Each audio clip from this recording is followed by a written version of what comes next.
오늘 우리가 함께 읽은 누가복음서 말씀은 예수께서 제자들에게 기도를 가르쳐 주시는 내용입니다. 11장 맨 앞부터 보면 예수께서 어떤 곳에서 기도하고 계셨는데, 기도를 마치셨을 때 제자들 가운데 한 사람이 예수께 이런 요청을 드립니다.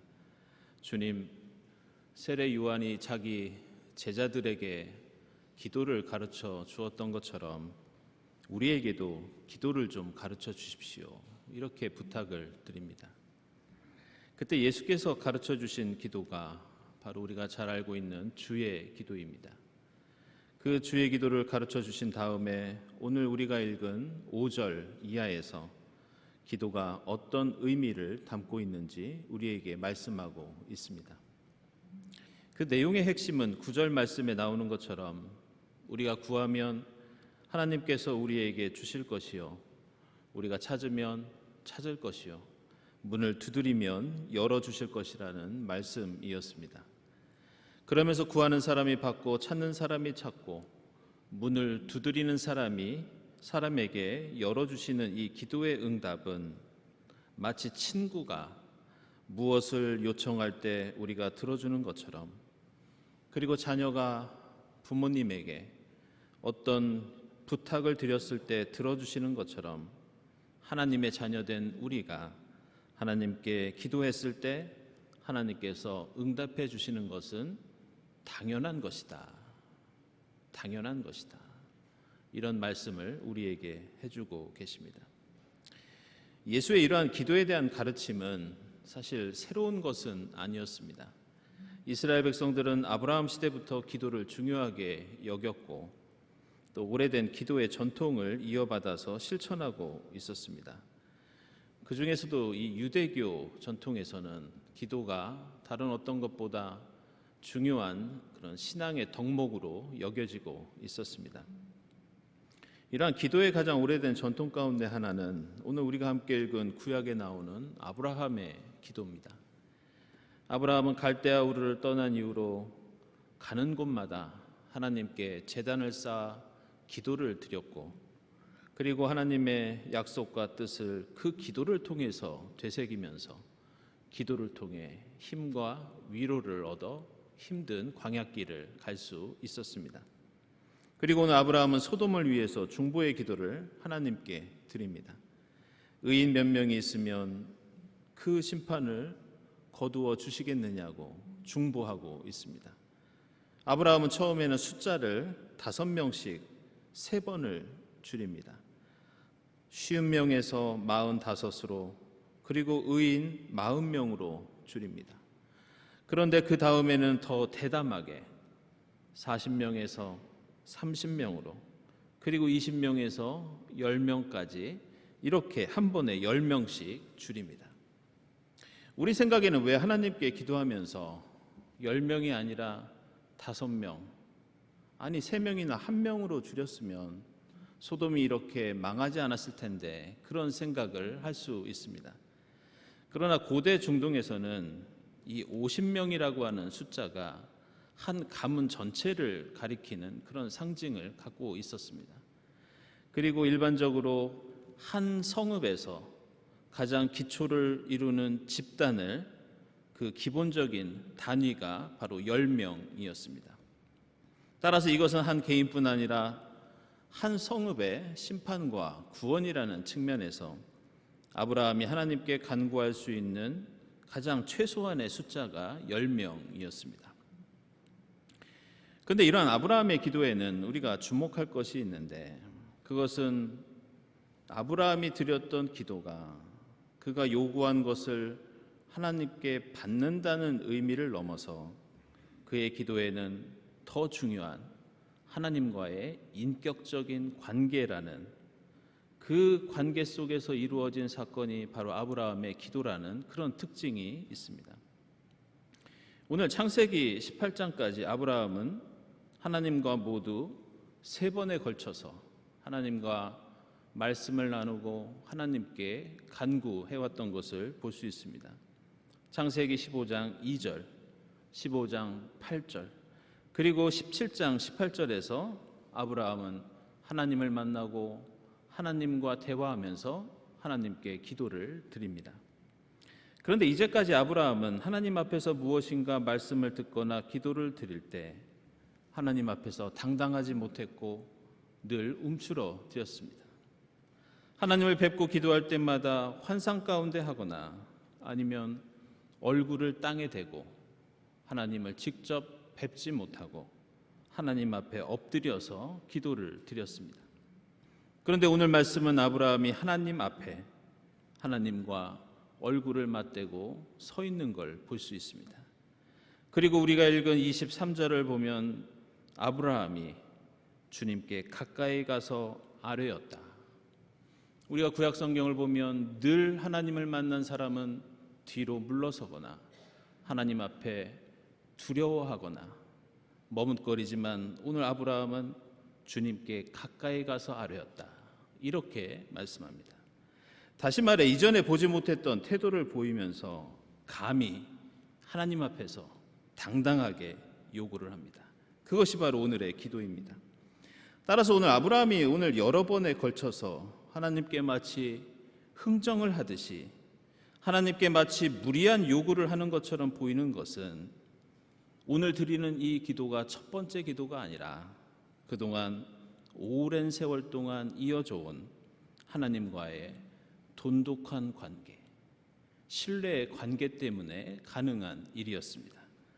성경에서는 어떤 행동이나 말을 할 때 3번만 반복을 해도 매우 중요한 의미를 갖습니다. 그런데 오늘 본문에는 아브라함은 7번이나 반복해서 간청을 하고 있는데 이것은 단순히 기도를 몇 번을 하면 응답을 받을 수 있느냐 이런 문제가 아니라 7번에 걸쳐서 용서를 구하고 7번에 걸쳐서 하나님의 은혜를 요청할 수 있는 것처럼 그만큼 하나님이 아브라함을 신뢰하고 계시고 그만큼 아브라함 또한 하나님의 자비와 은혜를 믿고 의지하고 있다는 것을 우리에게 보여줍니다. 이것은 성경에 나오는 대부분의 신앙의 인물들이 가지고 있는 대표적인 특징이었습니다. 모세도 항상 기도했고 다윗도 항상 주님의 이름을 부르며 주님 앞에 무릎을 꿇고 기도했습니다. 예언자들과 제사장들도 그들에게 기도는 삶과 신앙의 중심이었습니다. 그러나 이러한 기도는 마치 주문을 외우듯이 나 혼자 일방통행의 행위가 아니었고 항상 하나님과의 변화하는 관계 속에서 이루어진 사건이 바로 기도였습니다. 하나님에 대한 사랑이 깊어지면 깊어질수록 그들의 기도는 더 깊어지고 대담해졌습니다. 그들이 무엇인가 잘못이 있을 때에는 하나님 앞에 서기를 주저했고 그들의 기도도 머뭇거릴 수밖에 없었습니다. 이러한 특징은 오늘 누가복음서에서 예수께서 가르쳐 주시고 몸소 보여주신 이 기도도 마찬가지라고 할 수 있습니다. 예수께서 우리에게 가르쳐 주신 기도는 새로운 것이 아니라 특별히 유대교의 기도에 영향받은 바가 컸습니다. 이 유대인들이 드리는 기도에는 보통 이 2가지 형태가 있었는데요. 하나는 쉐마라고 하고 또 다른 하나는 테필라라고 합니다. 이 쉐마는 신명기 말씀 보면 이스라엘아 들어라, 히브리어로 베아타 이스라엘 쉐마, 여기에서 온 기도를 가리킵니다. 하나님을 찬양하는 기도, 유대인들은 그것을 항상 외우고 읊조리면서 자신이 하나님의 축복 안에서 살고 있다는 것을 느꼈습니다. 그에 반해 이 테필라는 하루에 3번 드리는 통상적인 기도였습니다. 우리가 히브리어로 기도하다라는 말도 바로 이 테필라에서 온 말입니다. 하루 3번 드리는 기도를 보면 아침 기도를 아침의 빛이라고 해서 샤리트 이렇게 부릅니다. 오후에 드리는 기도는 민하라고 해서 우리가 하나님께 드리는 제물이나 봉헌, 그것을 바로 그들은 오후의 기도로 여겼습니다. 저녁 기도는 마아리브라고 해서 해가 지는 일몰을 가리킵니다. 그런데 매일 드리는 기도 중에 특별히 예수 시대에 유대인들이 드린 찬송시로 된 아름다운 기도가 지금까지 기록으로 남아 있는데 그것을 쉐몬의 에스레라고 합니다. 그 기도의 한 부분을 소개해 드리면 아마 여러분들이 어떤 기도와 유사하다는 것을 느낄 수 있으실 겁니다. 그 기도문을 보면 그의 뜻으로 그가 창조하신 세계에서 그의 위대한 이름이 높여지고 거룩히 여김을 받으시오며 그의 나라와 통치가 그대의 생과 날과 이스라엘 온 집에 사는 날 동안 속히 곧 이루어 주옵소서. 그리고 여기에 아멘. 바로 이런 기도입니다. 들으신 것처럼 이 기도는 예수께서 우리에게 가르쳐 주신 주의 기도와 비슷한 내용을 갖고 있습니다. 예수께서 가르쳐 주신 기도가 당시 유대인들이 드리던 기도로부터 많은 영향을 받았다는 것을 우리는 알 수 있습니다. 그런데 예수께서 오늘 우리에게 가르쳐 주시고 예수만이 드러내신 기도의 중요한 특징이 있는데 그것은 바로 하나님과의 관계입니다. 예수께서는 우리에게 기도를 가르쳐 주시면서 반복해서 강조하고 있는 게 있으신데 그것은 유대교에 없는 하나님을 아버지 이렇게 부르는 것이었습니다. 오늘 본문에서도 구하는 사람마다 받을 수 있고 찾는 사람마다 찾을 수 있고 두드릴 때 열릴 수 있는 그 근거도 내가 얼마나 기도를 드리느냐, 내가 어떻게 자주 찾고 구하고 두드리느냐, 이것보다 하나님이 우리의 어머니가 되시고 하나님이 우리의 아버지가 되시기 때문에 자녀된 우리에게 무조건 좋은 것을 주신다는 그 특별한 관계, 그것을 예수는 강조하고 있습니다. 따라서 기도에서 중요한 것은 기도의 형식이나 내용이나 정도보다 지금 내 앞에 계신 하나님이 나에게 어떤 존재인가, 나는 하나님의 어떤 사람인가, 이 관계가 중요하다는 겁니다. 이 관계는 때로는 하나님 앞에서 우리가 어떤 말을 하지 못해도 그것은 최고의 기도가 될 수 있습니다. 하나님 앞에 온전히 아뢰지 못해도 충분한 하나님과의 의사소통이 될 수 있습니다.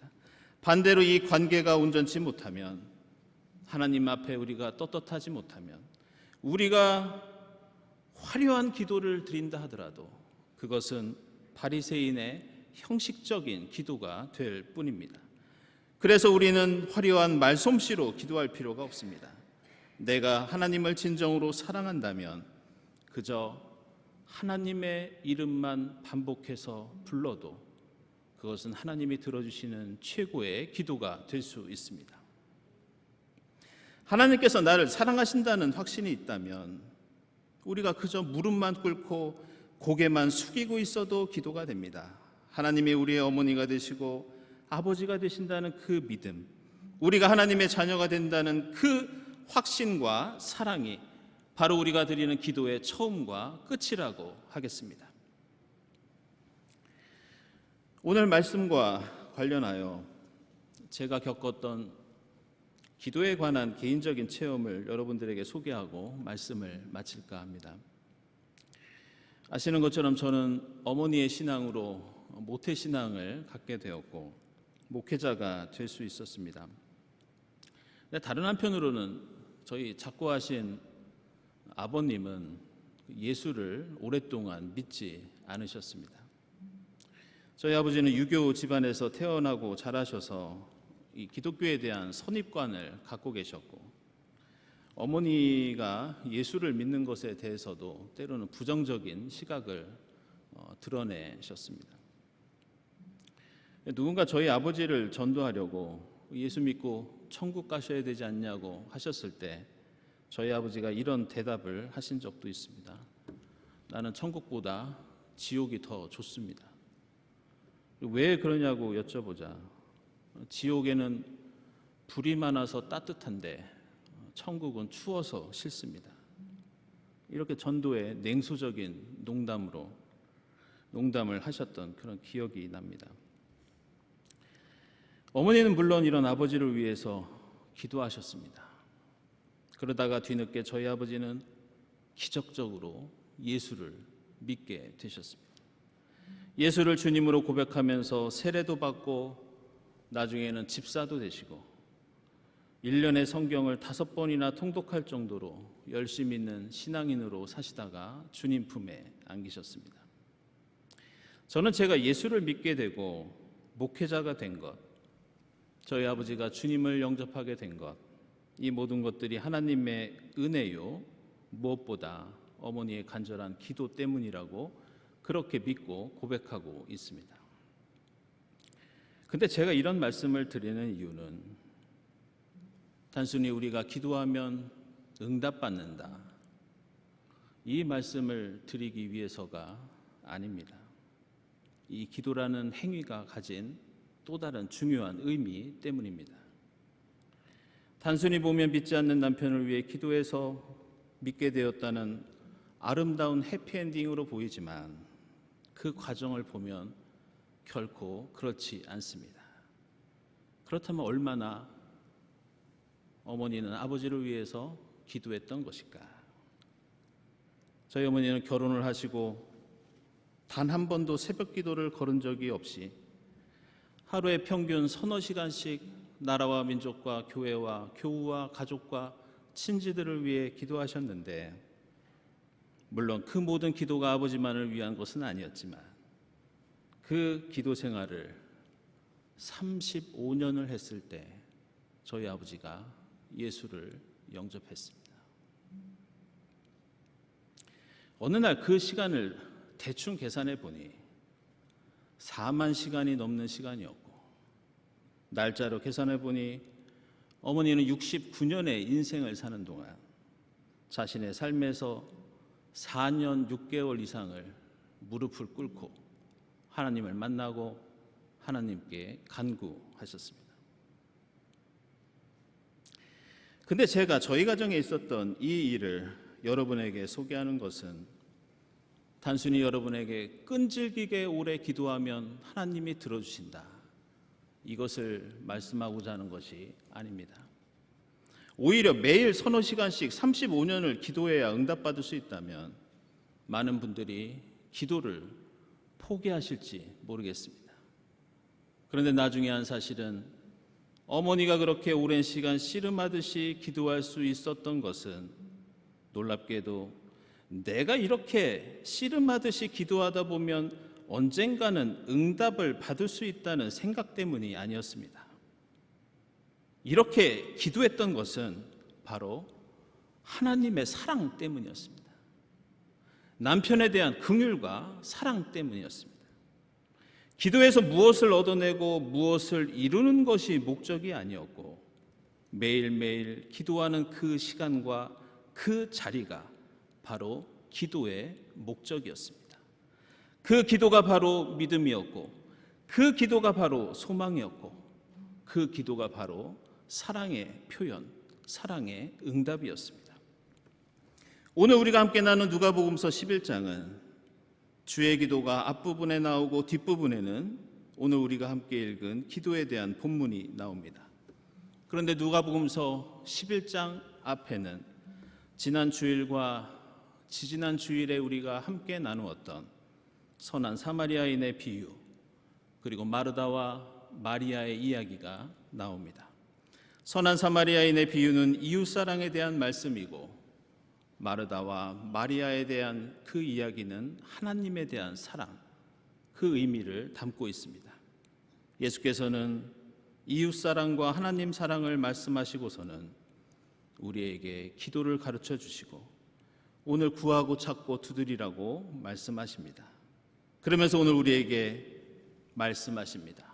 기도는 하나님을 사랑하는 것이고, 하나님을 사랑하기 때문에 우리는 기도하는 것이다.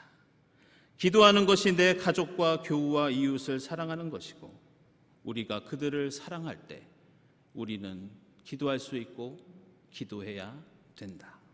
사랑하는 여러분, 이 사랑에 의지하여 기도하는 여러분이 될 수 있기를 바랍니다. 우리는 얻을 수 있어서, 무엇인가 쟁취할 수 있어서 기도하는 것이 아니라 사랑하기 때문에 기도한다는 것을 잊지 마시기를 바랍니다. 하나님을 사랑하고 이웃을 사랑한다면 우리는 구하고 찾고 두드릴 수 있고 행여 내 앞에 어떤 응답이 없더라도 내 손에 무엇인가 얻지 못해도 우리는 그 기도를 통해 감사하고 기뻐하고 인내합니다. 성령 강림의 절기를 보내면서 하나님과 이웃을 기도를 통해 사랑하고 기도를 통해 그 사랑을 느끼고 확인하는 기도하는 여러분이 될 수 있기를 바랍니다. 기도하겠습니다.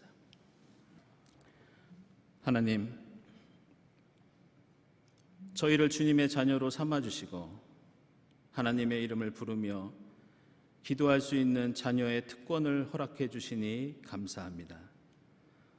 저희 기도가 무엇을 얻기 위해 드리는 기도 이전에 하나님을 향한 사랑의 고백이 되게 하시고 그 사랑에 대한 감사와 찬송이 되게 하옵소서. 구하고 찾고 두드릴 때마다 저희가 생각하지 못했던 선하고 아름답고 귀한 것으로 응답해 주시옵소서. 예수 그리스도의 이름으로 기도드리옵나이다. 아멘.